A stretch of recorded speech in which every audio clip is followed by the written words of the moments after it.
Hello दोस्तों, क्या हाल है। आई होप आप सब लोग बहुत अच्छे होंगे। तो ये हम लोग का जो हाउ कैन रीड न्यूज़पेपर और मैगजीन सीरीज चल रहा था, उसका ये लास्ट लेक्चर है और जो बहुत इम्पोर्टेंट है। इसमें हम मोस्टली बातचीत करने वाले हैं कि जो आईआर से रिलेटेड जितने भी टॉपिक्स रहते हैं न्यूज में, उनसे हम काम का माल कैसे निकालें। IR means international relation. तो इंटरनेशनल रिलेशन से रिलेटेड कई सारी बातें होती हैं जो काफ़ी सारे न्यूज़ में रहती हैं, जिनको हम एक एक करके पढ़ेंगे। जैसे मैंने इनको according to previous year questions कुछ ऐसे डिवाइड किया हुआ है कि जैसे फर्स्ट, जिसमें हम इंटरनेशनल बॉडीज जो होती हैं उनके और काउंसिल एजेंसी जो भी हैं उनके बारे में पढ़ेंगे। सेकेंडली, सॉरी, फर्स्ट था नेशनल, और सेकेंडली हम लोग पढ़ेंगे international organisations, forum, treaty, agency या एग्रीमेंट या डिक्लेरेशन। इनसे रिलेटेड कोई भी चीज़ें रहेंगी उन्हें हम सेकंड में पढ़ेंगे, और फर्स्ट में पढ़ेंगे नेशनल। वो सॉरी, मैं दूसरा पढ़ रहा था और दूसरे पे लिख दिया था। तो थर्ड में हम ग्लोबल इश्यूज के बारे में पढ़ेंगे, और फोर्थ में कुछ अवार्ड्स के बारे में एक दो क्वेश्चन आए, और फिर लास्ट सबसे मोस्ट इम्पोर्टेंट प्लेसेस के बारे में। यदि मैं अकॉर्डिंग टू इम्पोर्टेंसी देखूं तो आपको ऐसे लगा सकते हो इन्हें। सबसे फर्स्ट नंबर पे आप लगा सकते हो प्लेसेस इन न्यूज। इसे मैं 4 स्टार दूंगा आउट ऑफ 5, सॉरी। सेकंड लगा सकते हो आप इंटरनेशनल, इसको हम 4 स्टार देंगे। बाकी ये कभी कभी क्वेश्चन आता है, कभी कभी ग्लोबल इश्यूज पे आता है, तो थर्ड पे से हम सेकंड स्टार लगा सकते हैं। और फिर ये इनमें से कभी कभी क्वेश्चन निकला, और मेजरली अवार्ड में से लास्ट ईयर क्वेश्चन निकला था, तो इस वजह से मैंने इसे इसमें इंक्लूड किया हुआ है। चलो देखते हैं एक करके। तो सबसे पहले हम फर्स्ट देखते हैं। जैसे बहुत सारी नेशनल बॉडीज होती हैं, काउंसिल्स होती हैं और एग्रीमेंट होते हैं। मोस्टली एक और चीज़ मैं तुम्हें बता दे रहा हूँ, याद रखना है आपको, कि जो भी काउंसिल्स रहती हैं ना, कोई भी काउंसिल होगी, सपोज दैट किसी प्रकार की काउंसिल है, तो आप ध्यान रखना कि उस काउंसिल का हमेशा चेयरमैन कोई ना कोई पॉलिटिशियन होगा। कोई भी काउंसिल होती है उसका चेयरमैन पॉलिटिशियन होगा। ऐसे ही एक और जो चीज़ हम समझ सकते हैं कि कोई भी कमीशन होता है और कमिटी होती है, तो उसका चेयरमैन हमेशा कोई आईएएस होगा, चाहे जो सेक्रेटरी लेवल पे हो या फिर किसी और लेवल पे हो। ये वाली बात 99% टाइम पे सही होती है। 99%, मैं 100% नहीं कह रहा हूँ, ये सही होता है। जैसे हम एक और चीज़ समझते हैं, कभी कभी मैंने पीवाईक्यू के हिसाब से निकाला है। जैसे किसी के पीछे अथॉरिटी लिखा होता है, ठीक है ना, तो वो स्टैचुरी बॉडी होती है। ऐसे करके पता कर सकते हो वो किसी न किसी एक्ट से बनी हुई है। ओके। एक और चीज़ मैंने पढ़ा है, जैसे किसी के पीछे इंटरनेशनल लिखा होता है, कोई भी है, वो मोस्टली टाइम पे एनजीओ होता है, जैसे एमएसटी इंटरनेशनल, और भी बहुत सारी हैं। तो ये कुछ ऐसे कीवर्ड्स हैं जो निकल के आते हैं, जब आप पीवाईक्यू पढ़ेंगे अच्छे से तो आपको ये समझ में आ जाएंगे। तो मोस्टली टाइम पे ना काउंसिल और कमिटी वाली बात को आप इसलिए याद रखेंगे कि वो क्या करता है, कभी कभी ऐसे आपको पीवाईक्यू में फंसा देता है कि कौन सा काउंसिल है क्या, और क्या कहते हैं, कभी कमिटी में इसका चेयरमैन कौन होगा। तो आपको ध्यान रखना है कि काउंसिल होगी तो कोई ना कोई पॉलिटिशियन होगा, उस नाम के हिसाब से अकॉर्डिंग तुम जा सकते हो। यहाँ पे कोई ना कोई आईएएस ऑफिसर होगा।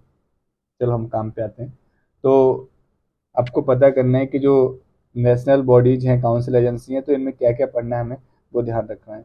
स्टैचुरी बॉडी, स्टैचुरी बॉडी के बारे में पता करना है कि ये स्टैचुरी बॉडी है, कॉन्स्टिट्यूशनल बॉडी है या नॉन कॉन्स्टिट्यूशनल बॉडी है।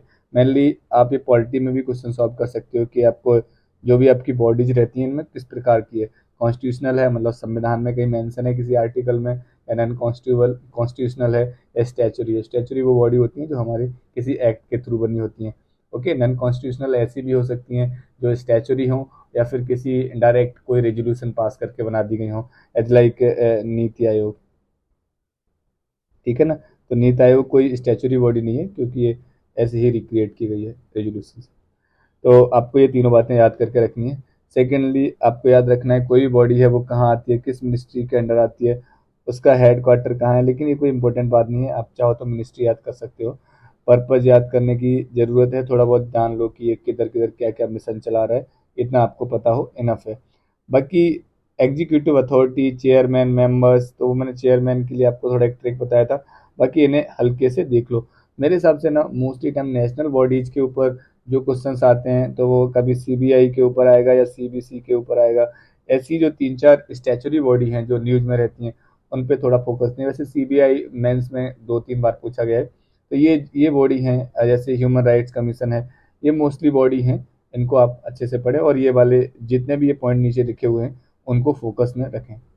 सेकेंडली हम लोग देखते हैं जो सबसे ज़्यादा इम्पोर्टेंट है बॉडीज़ के मामले में, वो है इंटरनेशनल ऑर्गेनाइजेशंस। कोई फोरम है, कोई ट्रिटी है, एजेंसी है, या फिर कोई किसी प्रकार का एग्रीमेंट है या डिक्लेरेशन है, इन सब चीज़ों को कैसे पढ़ेंगे। जैसे बहुत सारी ऑर्गेनाइजेशन हैं इंटरनेशनल, WEF है, वर्ल्ड इकोनॉमिक फोरम है, WEF के अलावा बहुत सारी और भी हैं। अभी एक एक करके मैं इधर बैठ जाऊंगा बताने के लिए तो फिर बहुत ज़्यादा लंबा वीडियो खिंच जाएगा। तो इसको हम कैसे सकते हैं, इसमें हम क्या कर सकते हैं, सबसे पहले हमें पता होना चाहिए ओरिजिन, ये किधर बना और काई को बना, इसका क्या ओरिजिन है। मोस्टली टाइम पे सन पता होना चाहिए ये किधर को बनाया गया, उसका पर्पज भी पता होना चाहिए, लेकिन इतना इम्पोर्टेंट नहीं है। इसका सबसे इम्पोर्टेंट जो पार्ट है इंटरनेशनल ऑर्गेनाइजेशंस का, वो है रिपोर्ट। ये कौन सा रिपोर्ट या इंडेक्स पब्लिश करती हैं। अब तक के यदि 20 क्वेश्चंस पूछे गए होंगे इंटरनेशनल ऑर्गेनाइजेशन से ना, तो 15 क्वेश्चंस इसी में पूछे गए हैं कि रिपोर्ट और इंडेक्स कौन पब्लिश करता है। एक कौन सा वाला कोई भी एक इंडेक्स दे देंगे और पूछेंगे कि ये बताइए किस ऑर्गेनाइजेशन से निकाला है। ओके, तो ये वाली चीज़ पे बहुत ज़्यादा ध्यान रखना है, लेकिन मेनली आपको पर्पज भी पता होना चाहिए। पर पर्पज इतना इंपॉर्टेंट नहीं है जितना इंपॉर्टेंट ये चीज़ है। ओके, तो डिक्लेरेशन क्या है, इंडेक्स क्या है, रिपोर्ट इंडेक्स पे आप बहुत ज़्यादा फोकस देंगे जब ये वाली ऑर्गेनाइजेशन पढ़ेंगे तो। और उनका ओरिजिन और उनका कोई एम, ये थोड़ा हल्के हाथ से देखेंगे। मेंबर्स को जानने की याद जरूरत नहीं है, लेकिन इंडिया उसका मेंबर है कि नहीं ये जानना बहुत ज़रूरी है। ओके, तो आपको नेशनल में क्या पढ़ना है, अब हमने कवर कर लिया इंटरनेशनल में क्या पढ़ना है। इंटरनेशनल में हमें मोस्टली कौन सी ये रिपोर्ट या कौन सा इंडेक्स पब्लिश करता है उस पर ध्यान देना है, और ये इंडिया इसका मेंबर है कि नहीं। अभी इस गैंग का इंडिया नहीं है पार्ट, तो फिर क्यों नहीं है ये हमें जानने की जरूरत नहीं है कि उससे ही पढ़ने बैठ जाओ। बस याद रखो यस और नो है तो ठीक है, नहीं है तो आगे बढ़ जाओ। थर्ड है ग्लोबल इश्यूज। अभी ग्लोबल इशू की हम जैसी बात करेंगे तो आपको समझ में आएगा ग्लोबल में बहुत सारे इशू रहते हैं। मतलब वर्ल्ड में इतना बड़ा वर्ल्ड है तो रोज कहीं ना कहीं समस्याएं क्रिएट होती रहती हैं। एग्जाम्पल के लिए हम देख सकते हैं अभी रसिया और यूक्रेन का समस्या चल रहा है, या फिर कोई और बड़ा इशू आ गया जैसे कोविड आ गया, ठीक है ना। तो मोस्टली टाइम पे ना जब भी कोई भी इशू चलता है तो उसको हम ना हमेशा इस हिसाब से पढ़ेंगे कि उसकी लोकेशन कोई ना कोई इम्पोर्टेंट बनेगी, या फिर कोई ऐसा टर्म बन जाता है या फिर ऐसा कोई इशू बन जाता है जिससे डायरेक्टली कोई टर्म बन जाए तो वो क्वेश्चन पूछा जा सकता है। जैसे कोई कंट्री, रीजन, कौन सी कंट्री में ये इशू हुआ है, आसपास के रीजन को आपको पढ़ना है। सपोज दैट ये साइबेरिया, मान के चलिए अभी ये कोई भी इजराइल, साइबेरिया या फिर कोई भी पार्ट में हुआ है तो उसके आसपास के पार्ट को हमें याद करके रखना है। ये बीच वाला पार्ट है जहाँ हो रहा है, उसके आसपास भी हमें नज़र घुमानी है, थोड़ा देखने का है। ओके, बेसिक अंडरस्टैंडिंग भी होनी चाहिए उस इशू की। अभी ऐसा नहीं है कि बस इशू आपने सुना है और थोड़ा बहुत तो पता होना चाहिए कि ये इशू क्यों हुआ था और ये ऐसा क्या हो गया कि ये मगजमारी करनी पड़ी हमें। तो ये सब चीज़ें आपको सही से थोड़ा ध्यान में रख के पढ़ना है। बस बेसिक अंडरस्टैंडिंग रखनी है, उसमें PhD करने नहीं निकला है, फिर वो सोना बाबू गिरी उधर दिखाने का नहीं है। ओके, कुछ मेजर अवार्ड्स तो मेरे को लगता है ये कुछ खास इंपॉर्टेंट नहीं, लेकिन एक बार क्वेश्चन पूछा तो मैंने इसे रखा हुआ है। मोस्टली कौन से अवार्ड्स पढ़ने चाहिए हमें, वो थोड़ा मैं बता देता हूँ। ऐसे अवार्ड कोई पढ़ लो जो हमें नेशनल लेवल पे 1 या सेकंड नंबर पे आते हैं। भारत रत्न अवार्ड है, पद्म श्री है, पद्म भूषण है, ऐसे करके जो 4-5 अवार्ड्स हैं वो पढ़ लो। या फिर देख लो कोई हमारे मोदी जी को किसी ने अभी इजिप्ट ने अभी कोई अवार्ड दिया है तो उस अवार्ड को थोड़ा सा देख लो। अच्छा ये मतलब हाईएस्ट जो नेशनल अवार्ड है किसी भी कंट्री का, जो हमारे किसी कंट्री के पर्सन को मिल रहा है, तो उसको ध्यान से देख सकते हो, क्योंकि ये कभी पूछा नहीं जाता था, लेकिन अभी एक रिसेंट जो क्वेश्चन आया इसकी वजह से मुझे ये ऐड करना पड़ा। अब आता है हमारे सेगमेंट का सबसे important sector, places in news. भाई ये इसमें से ना अराउंड 5 क्वेश्चन निकलते हैं हर साल, 5 क्वेश्चन निकलते हैं। इसमें क्या करना है, आपको कोई भी टर्म मिलेगा जहाँ भी न्यूज होगी तो वो क्या है। सबसे पहला आपको ऐसे ध्यान रखना है, लेक है, ग्लेशियर है, रीजन है, रिजर्वॉय है, क्या है, ट्राइब है या फिर कुछ और है, नियरेस्ट कंट्री कौन सी है, स्टेट कौन सा है, रीजन कौन सा है, उसके आजू बाजू का पूरा पता करके रखने का है। क्योंकि ये बाजू बाजू वालों को पूछ लेता है, उसको छोड़ देगा। फिर वो अभी यूक्रेन वाला चल रहा था तो यूक्रेन के आजू बाजू के लोग पूछ लिया, फिर आप उधर सिर्फ उसी को याद करके बैठे हैं तो कुछ और पूछ लेता है, ठीक है ना। या फिर नियरेस्ट हिल है, कोई हिल स्टेशन है, पीक है, माउंटेन्स हैं, या फिर आसपास के कंट्री के बॉर्डर्स। तो ये आपको 5 सेगमेंट्स बराबर याद रखने हैं, 5 पिलर्स। इसमें आपको सबसे पहले प्लेसेस इन न्यूज, जिनमें मैं एक टेबल बना के डाल दूंगा। मोस्टली मैं टेबल ही बनाता हूँ, इसमें ऐसे करके रखता हूँ कि कोई भी रीजन है उसका, फिर वहाँ पे क्या हुआ, व्हाट इज इट, या फिर उसके बारे में, या फिर वहाँ क्या हुआ, ऐसे करके एक टेबल बनाता हूँ। उस टेबल में जब भी कोई मेरे को न्यूज़पेपर या मैगजीन में कुछ भी मिलता है तो मैं उसको वहाँ पे फिल कर लेता हूँ। और वीकली या फिर कभी हफ्ते में एक बार, या फिर 10 दिन में, 15 दिन में, उससे मैं देख लेता हूँ अच्छा क्या चल रहा है क्या। और वो फाइल को खोल के सामने मैप खोल के रखता हूँ, तो उसमें मिलान करता रहता हूँ, आजू बाजू निगाह मारता रहता हूँ, जिससे कि पता चले कि पड़ोस में क्या चल रहा है। Okay, let's start. एक दो क्वेश्चन, प्लेसेस इन न्यूज़। तो इसमें हमें सिंपली जो पढ़ना था वो मैंने इधर बता रखा है। आपको पता होना चाहिए लेक है, ग्लेशियर है, रीजन है, रिजर्वोयर है, क्या है। आपको सब चीज़ का बहुत डिटेल में पता होना चाहिए।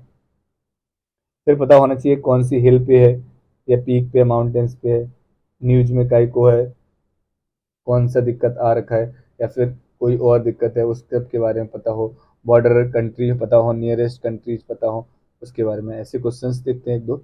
जैसे अभी उसने क्वेश्चन पूछा है 2022 वाले पेपर में कि country being important reason for news में रहने का। और क्या दिक्कत था कि ये न्यूज न्यूज में थे, तो आपको पता हो कि ये चांद, गोयना, लेबनान, ट्यूनेशिया और ये सब पूछे हुए काय को न्यूज में थे, वो आपको देख लेने हैं खुद को। जैसे ये देखो, सुकाकू island sometime mention in news. Okay, किधर है ये, इसका लोकेशन पूछे। आगे आते हैं, इंटरनेशनल ऑर्गेनाइजेशन। इंटरनेशनल मतलब वो कटरीना कैफ, अब उनके देश की नहीं है तो फिर इंटरनेशनल होगी। तो फॉर्म ट्रेटी, इसमें क्या पता होना चाहिए, ओरिजिन कहाँ हुआ, पर्पज क्या है, एम, मेंबर्स, इंडिया मेंबर है कि नहीं है। तो इसमें सबसे इंपॉर्टेंट पार्ट कौन सा था, ये रिपोर्ट एंड इंडाइसिस, और फिर इंडिया इसका पार्ट है कि नहीं है।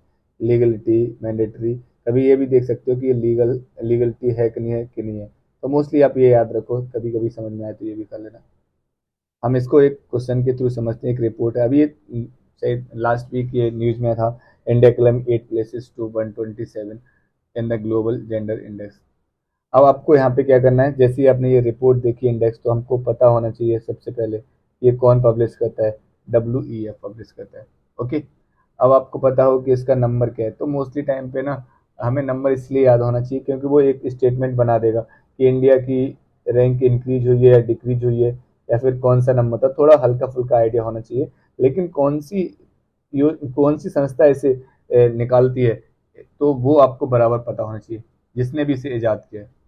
आओ एक क्वेश्चन देखते हैं। एक 2017 में क्वेश्चन पूछा गया है, which one of the following global gender index ranking country the world. अब ये कौन निकालता है, इसने ये क्वेश्चन 2017 में पूछा है, तो सामने ही न्यूज़पेपर में लिखा था। कौन निकालता है, WEF, वर्ल्ड इकोनॉमिक फोरम। एक और क्वेश्चन देखते हैं, ग्लोबल फाइनेंशियल स्टेबिलिटी रिपोर्ट, ये यही पूछ रहा है केवल, इसे कौन निकालता है। India ranking ease of doing business index, ये बंद हो गया है अभी, तो इसे कौन निकालता है, आपको पता होना चाहिए। नेक्स्ट देखते हैं हम लोग, नेशनल बॉडी एजेंसी। नेशनल मतलब फिर वो अपने ट्राइब देसी, और फिर वो विक्की कौशल देसी आदमी है।